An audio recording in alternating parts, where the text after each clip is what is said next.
কি ভাবছেন, পোলার চালের ভুনা খিচুড়ি? না, ভাতের চালের চিকেন ভুনা খিচুড়ি। হ্যালো এভরিওয়ান, আসসালামু আলাইকুম। কেমন আছেন সবাই? আজকে সবার পছন্দের মজাদার এই রেসিপি নিয়ে হাজির হয়েছি।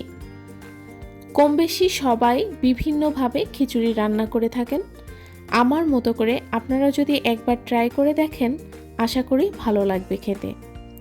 ভাতের চাল দিয়েও যে এত স্বাদের খিচুড়ি রান্না করা হয় তা আপনারা এভাবে রান্না করে না খেলে বুঝবেন না।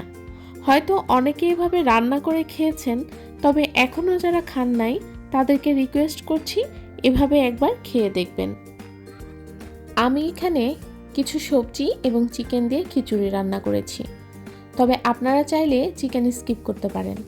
অনেকেই সবজি খিচুড়ি খেতে বেশি পছন্দ করেন, এর জন্য চিকেন স্কিপ করলে যে খুব একটা স্বাদের পার্থক্য হবে তা হবে না যদি রান্নাটা এরকমভাবে করা হয়।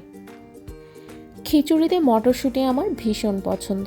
আমি চেষ্টা করি সারা বছর ফ্রিজে মটরশুঁটি সংরক্ষণ করে রাখতে। আপনারা চাইলে আপনারাও সংরক্ষণ করে রাখতে পারেন।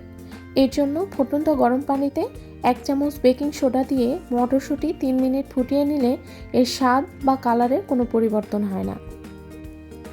আমি এখানে চালের সাথে একটু আলু, গাজর, মটরশুঁটি এবং মসুর ডাল নিয়েছি। আর চালটা যেহেতু ভাতের চাল, এর জন্য 30 মিনিট আগে আমি চাল এবং ডাল ঠান্ডা পানিতে ভিজিয়ে রেখেছিলাম। এখন সবজির সাথে চালটা খুব সুন্দর করে ভেজে নিব। পরিমাণ মতো সব ধরনের মশলা দিয়ে খুব ভালোভাবে ভেজে নিব। এরপর ফুটন্ত গরম পানি দিয়ে হালকা হিটে রান্না করে ফেলব।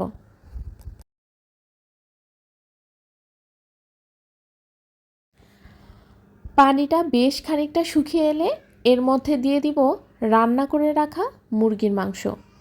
আর যারা সবজি খিচুড়ি খেতে পছন্দ করেন তারা এই মুরগির মাংস স্কিপ করে যেতে পারেন। এবার মাংসটা খুব ভালোভাবে পুরো খিচুড়ির সাথে মিক্সড করব। এরপর খুব হালকা হিটে খিচুড়িটা বেশ কিছুক্ষণ চুলার উপর রেখে দিব। ব্যাস, তৈরি হয়ে গেল আমাদের মজাদার খিচুড়ি।